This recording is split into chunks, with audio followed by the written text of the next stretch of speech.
Howdy, and welcome to Wise About Texas, the Texas History Podcast. I'm your host, Ken Wise, and I want to thank you for tuning in for some Texas history today.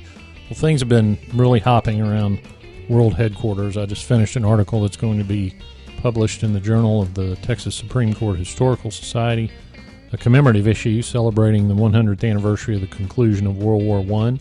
So don't worry, I will post that on our social media channels when it comes out. It's going to be a great celebration. There's going to be an event in Austin on November the 14th in the Supreme Court courtroom commemorating the lawyers and judges that fought in World War I. So if you're around the Austin area on November the 14th, be sure to check that out. Continuing the work over here on the Wise About Texas YouTube channel, we've got a couple dozen Texas History Minute videos shot from different parts of the state.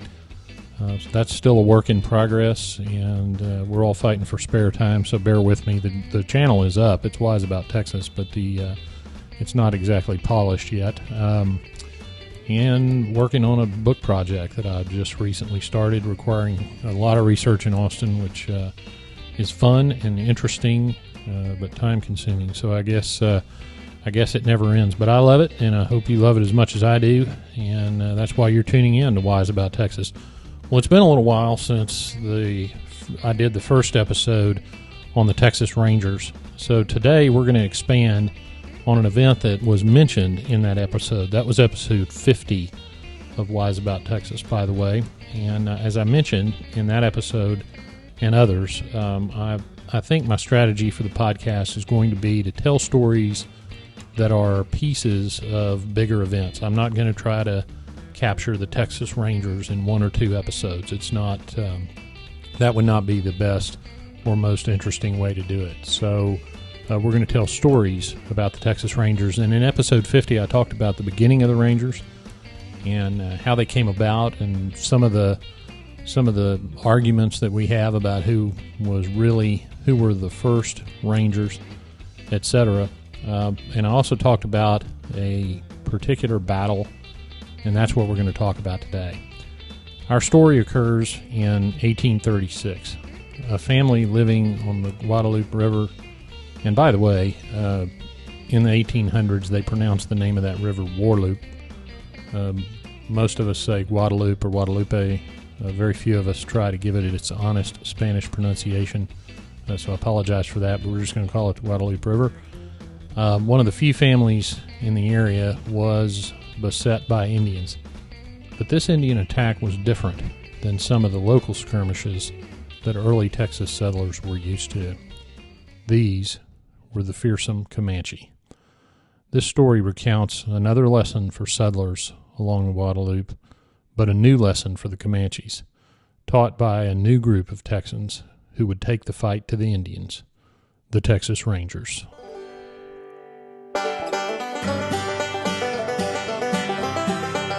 We're going to start this story with a reminder from episode 50 of the origins of the force we now call the Texas Rangers. Ranging really was less about who was doing it and more about how they were doing it. And the concept of the Ranger was the idea that you would have a troop that would take the fight into enemy territory and fight the enemy where they were, not wait for the enemy to attack. And then in 1823, we talked about the famous letter that Stephen F. Austin wrote asking for authorization to raise a company of 10 Rangers that Austin himself was going to pay for. And it's that 1823 letter, August 1823, that everyone generally accepts as the origin of the Texas Rangers, and that's where the present-day Texas Rangers trace their lineage. Well, as a revolution brewed with Mexico, the Indians saw an opportunity to take advantage of some of the disarray in the Texas settlements, and they began to depredate, which is always the word that we use in association with the Indian harassment of the settlers. They began to depredate around the settlements, and the provisional government of Texas, now I've just jumped about 10 or 12 years here from the 1820s into the 1830s, and the consultation in late 1835 November 1835, and that was one of several meetings and consultations among the settlers going back to even a little bit before the Anahuac disturbances of 1832, where they would get together and discuss the politics of what was going to happen in Texas. Were we going to be a separate state in Mexico? Were we going to be a separate country? Well, anyway, the consultation in late 1835, and this is after the Battle of Gonzales, which occurred on October the 2nd, 1835. So shots had already been fired. They got together and they authorized, among other things, the formation of a ranger company to protect against Indian attacks from the northwest frontier. Now, the northwest frontier was basically Austin, or a little bit north of that. And there were Indian attacks coming from that direction, and they needed some ranging protection. And the captain of this company was a man named John J. Tumlinson, actually John J. Tumlinson, Jr. So let's talk about the Tumlinson family name, because if you read early Texas history, you will see the Tumlinson family name all over the place. The Captain Tumlinson that we're talking about was the son of another captain, John J. Tumlinson, who had come to Texas in 1821 and settled near what is now Columbus in Colorado County, and he was the alcalde of that area in Austin's colony. He recognized the Indian problem and the need to do something about it, and in 1823 was traveling to San Antonio to discuss that very subject with the Mexican governor of Texas when the Indians caught him and killed him, and we think that was near Seguin, give or take. Well, his son, John Tumlinson, is our captain for today. He arrived in Texas later, about 1829, and lived near Cuero. His assignment as captain of this new ranger company was to build a blockhouse, a fort, near what was known as Hornsby's Bend, which was a bend in the Colorado River where settler Reuben Hornsby had settled.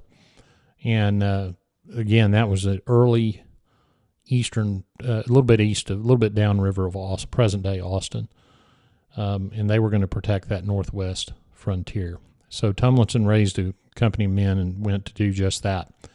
Now, in the meantime, we need to meet another family, early Texas family, named Hibbens. John Hibbens settled in the DeWitt colony. He settled a few miles north of present-day Cuero, Texas. He married a lady named Sarah McSherry. Now, Miss McSherry was a widow when she met Mr. Hibbens, and she had settled with her first husband near a spring on what came to be called Little Carlisle Creek. And her nearest, now this was a little bit north of the Cuero area we're talking about, her nearest neighbor 10 miles away was Andrew Lockhart. So think about the intrepid nature of these settlers. They were settling up and down the Guadalupe River, up and down the Colorado River, many miles apart. I mean, they were essentially alone. Well, one day in the spring, at the spring in front of their house, Mr. McSherry went out to get water and was killed by an Indian war party. Sarah, his wife, was watching from the cabin with their new baby boy, James. She saw it happen. They killed him and scalped him in seconds. She barred the door. The Indians went back and forth, deciding whether to attack the cabin, and for whatever reason decided not to. Well, Miss McSherry and her baby were rescued later by a man named McCrabb, who was just riding through the country, and as was customary, was going to stop at the McSherry place and spend the night, where he discovered what had happened. So he immediately put Miss McSherry and her young baby, James, on his horse and walked them to the Lockhart residence and to safety. Eventually, Miss McSherry met John Hibbens. They married, and they themselves had a child. So she is now Sarah Hibbens. And in summer of 1835, Sarah took the children and went on a trip to Illinois to visit her family. She returned with her brother named Creeth, George Creeth, who wanted to settle in Texas. So they came down through New Orleans, from Illinois to New Orleans, and then sailed to Columbia on the Brazos River. And Mr. Hibbens met them there with an ox cart to pick them up from their journey. So I realize picking people up from the airport is somewhat inconvenient these days, but it could be a lot worse. You could have to take an ox cart all the way down to Columbia and pick them up off a boat. So think about that next time we got to run a few errands. Anyway, they head back to their homestead, and they were camping near a creek about a day away from home when an Indian raiding party came down on them, immediately killed Mr. Hibbens and Mr. Creeth, and they captured Sarah Hibbens and the two children. Well, the James McSherry was now, I think, about 7 years old. It's kind of hard to determine, but I think he was about 7. And the Hibbenses had a new baby. Well, they started north with their captives, and as happened more than once, the baby would not stop crying. So an Indian grabbed the baby by the legs and dashed his brains out right in front on a tree right in front of his mother, Miss Hibbens. So she suffered greatly. One interesting account that I found of this situation claims that Miss Hibbens, as they traveled north, and they were traveling between the Colorado and the Guadalupe River, about 60 miles east of San Antonio. And Miss Hibbens, I guess Miss Hibbens relayed this to somebody, but this account I was reading said that Miss Hibbens could hear the guns at the Alamo during the battle, 60 miles away. Not so sure, but sound does carry a little farther in the winter. This was supposedly verified because Miss Hibbens had mentioned a great battle in San Antonio to people who did not know that the Battle of Alamo had occurred. So I don't know if that actually happened or not. I have my doubts, but it's a cool story.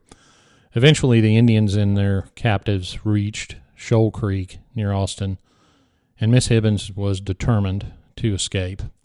So one night, Miss Hibbens slipped out of camp and started walking down the creek toward the Colorado River. She managed to hide during the day. The Indians made her son call out to her in an effort to get her to come back. She heard that but remained silent, which must have just been agony for her, but also she had made the decision that the only way that they were going to get him back is if she went and got help. So she stayed silent. The Indians looked for her, couldn't find her, and left. So she continued walking down the Colorado River, and there's two different accounts of the time that I found. One account talks about her hearing roosters crowing and knowing she was near civilization, probably Reuben Hornsby's house. Another account says that she saw milk cows in the distance and waited until they had finished eating and started wandering home and followed them. Either way, she ended up at Reuben Hornsby's place. Coincidentally, Tumlinson and his rangers were also at Reuben Hornsby's place. And the description of Miss Hibbens as she wandered into camp is something.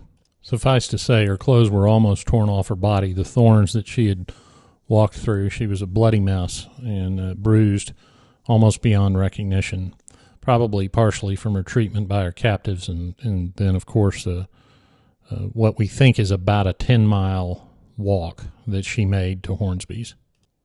Well, Captain Tumlinson knew Sarah Hibbens because he had lived in Cuero, and she, when she was a McSherry, had lived near there.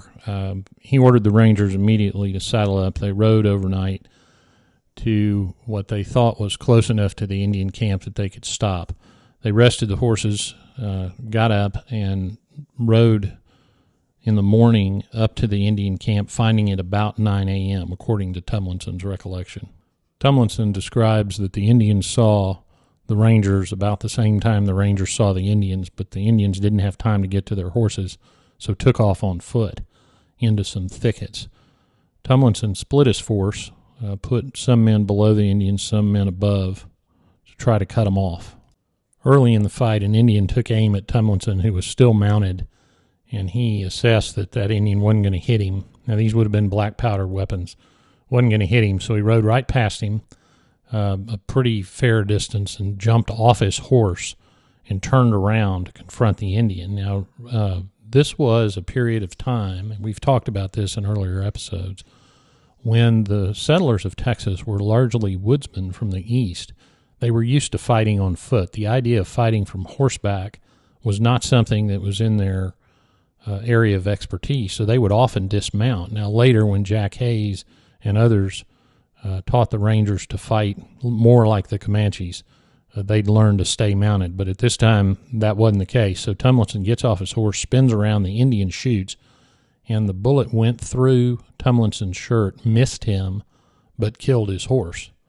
Tumlinson then fired. He describes it as, quote, aiming deliberately, close quote, and killed the Indian. Tumlinson then writes that the fighting became general, which is what all these old battle reports say, when I think what they really mean is chaos. The Indians were trying to get away. Tumlinson counted 13. They were headed for the thickets. The Rangers were chasing them, and the Indians made it into thick enough brush that the Rangers had to give up the chase. But what they did get was they got James McSherry back. They got all of the Indians' horses and mules, although he does mention that in order to get the child off the mule, they had to shoot it because it was so wild. They found several horses in the Indians' herd that had been stolen from other settlers, and the Rangers got together and presented Captain Tumlinson with the best horse that they had found to replace the one that he had lost in the battle. They counted 4 Indian dead and only 2 Rangers wounded. They made it back to where Miss Hibbens was later that night, and here's what Tumlinson writes upon encountering Miss Hibbens. Quote, Lieutenant Rogers presented the child to its mother, and the scene which here ensued beggars description. A mother meeting with her child released from Indian captivity, recovered, as it were, from the very jaws of death. Not an eye was dry. She called us brothers, and every other endearing name, and would have fallen on her knees to worship us. She hugged her child to her bosom as if fearful that she would again lose him. But 'tis useless to say more. Close quote. It was a very moving scene for those Rangers, and the reason it was so moving is the reason that this battle is so significant. This was the first recorded battle between Texas Rangers and Comanche Indians, and that started what would become a series of battles in a long-running 40-plus year war between Texans and Comanches. Over time, the Rangers would learn better the ways of the Indians. The Indians would take many captives, not all of which were eager to return to society despite rescue at the hands of the Rangers. The Rangers would learn to ride, they would learn the tactics of the Comanche, and they would learn how to counter them. And it all started in 1836 near Walnut Creek in Austin, Texas. Well, whatever became of Miss Hibbens? Well, it turns out she lived with the Hornsby's family, and when the runaway scrape occurred after the fall of the Alamo, the battle which she claimed to have heard, she took part in that runaway scrape with the Hornsby family. She married later that year, June 1836, married a man named Stinnett, Claiborne Stinnett. Stinnett later became the sheriff of Gonzales County. He and Sarah had a daughter. But in 1838, Stinnett mysteriously disappeared. He was on a business trip to Linville on the coast south of Victoria. He had $700 with him and a loaded pack horse. And he approached a campfire late one evening, was going to spend the night there, one must assume, and was later found dead. And the speculation was that he too had been killed by Indians. But about 5 years later, there were 2 runaway slaves in prison in Mexico that confessed to Colonel Andrew Neal that they had actually been the ones to murder Stinnett, and they told exactly where it occurred. So now Sarah was a widow 3 times over with a child from each husband, but she decided to marry again for a 4th time in 1839 in Gonzales to Colonel Philip Howard, who was a Kentuckian and had served in the Texas Army in 1836. They lived just outside San Antonio near Mission San Juan, where James McSherry was attacked again by Comanches. He was out tending some horses, but he escaped. There was a battle after that, but Sarah and James McSherry escaped that. Later, they moved down the San Antonio River to Goliad County, where their neighbors were later murdered by Indians and their homestead destroyed. Colonel Howard took Sarah and the family to Lavaca County after that, near Hallettsville, where finally Sarah was able to live in peace after a dozen or so years of constant harassment by the Indians. So she deserved a little bit of a quiet life. But she'll always be remembered as responsible for the first battle between the Texas Rangers and the Comanche Indians. Now we come to the part of the show I call Getting There, where I tell you how to go see some of the places I talked about in the episode. This is an interesting problem with the Battle of Walnut Creek, because they never really marked where it occurred. I did find a database of Indian battles in Texas, and they have the battle marked at the Walnut Creek wastewater treatment plant area in Austin. Now that's located at 7113 FM 969 in Austin. Now I don't want all of you listeners going down there and knocking on the door of this wastewater treatment plant, but that's going to be a decent guess of the general area where this would have occurred, probably. So if that's conditional enough for you, there you go. You can find the mouth of Shoal Creek as it runs into the Colorado River, and Miss Hibbens would have walked from Austin several miles down that river to Hornsby's place. The Hornsby Cemetery is located and has a historical marker in it southwest of the intersection of FM 969 and FM 973 in Austin, and there are a couple of markers talking about the Tumlinson family located in downtown Columbus, which is always a very pleasant place to visit. Lots of history in that town. Well, that wraps it up for another episode of Wise About Texas. Thank you very much for tuning in today. A couple of weeks, this episode is being released 1st of October in 2018. We've got the former Texas Ranger Foundation Gala, where I'll be in San Marcos on October the 13th. Any listeners out there going to the former Ranger Gala, please look me up. I'll be there. Go to the Wise About Texas Facebook page, give it a like, and you'll find us on Twitter and Instagram at Wise About Texas. Thanks again for listening to this episode of Wise About Texas. Go out and do something for Texas today. And until next time, God bless Texas, and we'll see you down the road.